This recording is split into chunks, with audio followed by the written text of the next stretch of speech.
Hello, எல்லாருக்கும் நமஸ்காரம். Welcome to Girija's kitchen. குக்கரில் ஜலம் விட்டுருக்கேன். என்ன பண்ண போகிறேன்னு பார்க்குறீங்களா? இன்றைக்கி சப்பாத்திக்கு ஒரு சைட் டிஷ்ஷான ஒரு டேஸ்டியான ஒரு மிக்ஸ்டு வெஜிடபிள் கறி எப்படி பண்ணுறதுன்னு பார்க்கலாம். ஜலம் விட்டுருக்கேன். ஒரு 100 கிராம் கொண்டக்கடலையை ராத்திரியே ஊற வச்சுட்டேன். அதை இப்போ இதோட சேர்க்குறேன். சேர்த்துட்டு பீன்ஸ் கொஞ்சம் கட் பண்ணி வச்சுருக்கேன். இந்த மாதிரி நீல வாக்கில் அதையும் இதோட சேர்த்துருக்கேன். சப்பாத்திக்கு மட்டும் இல்லை, வெஜ்ஜு புலாவ் புதினா சாதம் எல்லாத்துக்கும் நல்லாயிருக்கும். உருளைக்கிழங்கு ஒரு 3 உருளைக்கிழங்க கட் பண்ணி வச்சுருக்கேன். அதையும் இதோட சேர்க்குறேன். சேர்த்துட்டு நாம் இதை ஒரு 3 விசில் விட்டதுக்கப்புறமா பார்க்கலாம். இதை பாருங்கள், பீன்ஸு கொண்டைக்கடலை உருளைக்கிழங்கெல்லாம் வேக போட்டு எடுத்துட்டாச்சு. இதுக்குன்னு தனியாக கடாய் வைக்க வேண்டாம். வேக வச்ச குக்கர்லேயே எண்ணெய் விட்டுருக்கேன். எண்ணெய் காஞ்சிருக்கு. சோம்பு சேர்க்குறேன்.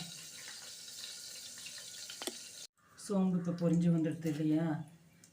ஒரே ஒரு பச்சை மிளகாய் கீரி வச்சுருக்கேன், அது இதோடு சேர்க்குறேன். 2 பெரிய வெங்காயம் போட்டு நல்லா வதக்கின்றோம். நம்ம போட்டுருந்த வெங்காயம் பச்சை மிளகாய் வதங்கிட்டு இல்லையா? வேக வச்சுருக்கிற பீன்ஸு கொண்டைக்கடலையை இதோட சேர்த்துடுறேன். உருளைக்கிழங்கு என்ன பண்ணிட்டேன்னா, தோலை உரிச்சிட்டு கையாலேயே இந்த மாதிரி ஸ்மாஷ் பண்ணி போட்டோம்னா ஒன்றோட ஒன்று சேர்ந்துட்டு ரொம்ப நல்லா இருக்கும். இதுக்கு தண்ணியும் ஊற்றணும், இல்லை தக்காளி போடணுங்கிற அவசியமும் இல்லை, இஞ்சி பூண்டு பேஸ்ட்டும் தேவையில்லை. இது ட்ரை சப்ஜிங்கிறதுனால வெறும் சாதத்துலேயும் போட்டு பேசி சாப்பிட்லாம். சப்பாத்தி பூரிக்கும் தொட்டுக்கலாம். புதினா சாதம் வெஜ்ஜு புலாவுக்கும் இதை பயன்படுத்திக்கலாம்.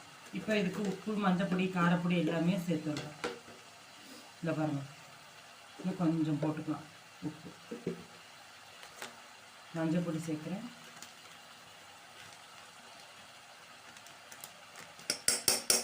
அடுத்ததாக தனி மிளகாத்தூள்.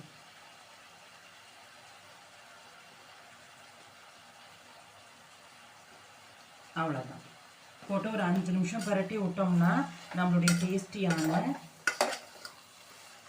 சைட் டிஷ் இல்லை மிக்ஸ்டு வெஜிடபிள் கறி ஃபார் சப்பாத்தி ரைஸு புலாவ் அப்படின்னு சொல்லிக்கலாம். ஒரு 5 நிமிஷம் கழிச்சு பார்க்கலாம். இந்த பாருங்க, நான் சொன்ன மாதிரி உருளைக்கிழங்க அப்படியே முழுசாக போடாமல் தோலை உரிச்சிட்டு ஸ்மாஷ் பண்ணி போட்டால் இப்போ ஒன்றோட ஒன்று சேர்ந்து வந்துடுது பார்த்தீங்களா? அவ்வளோதான். இப்போ அடுப்பை ஆஃப் பண்ணிடலாம். எண்ணெயும் ரொம்ப தேவையில்லை. முதல்ல நம்ம எண்ணெய் விட்டோமோ அதே எண்ணெய் தான், எக்ஸ்ட்ரா நான் எண்ணெயும் ஊற்றலை. இப்போ எல்லாம் சேர்ந்து வந்துடுது. இப்போ அடுப்பை ஆஃப் பண்ணிட்டோம். நம்மளுடைய டேஸ்டியான ஒரு மிக்ஸ்டு வெஜிடபிள் சைட் டிஷ் கறின்னு சொல்லிக்கலாம். சப்பாத்தி ரைஸு புலாவு பிரிஞ்சு எல்லாத்துக்குமே தொட்டுன்னு சாப்பிட்லாம். ரொம்ப நல்லா இருக்கும். நீங்களும் உங்கள் அதில் ட்ரை பண்ணி பார்த்துட்டு மறக்காமல் எனக்கு கமெண்ட்டில் போஸ்ட் பண்ணுங்க. I hope you all like this video. Thank you.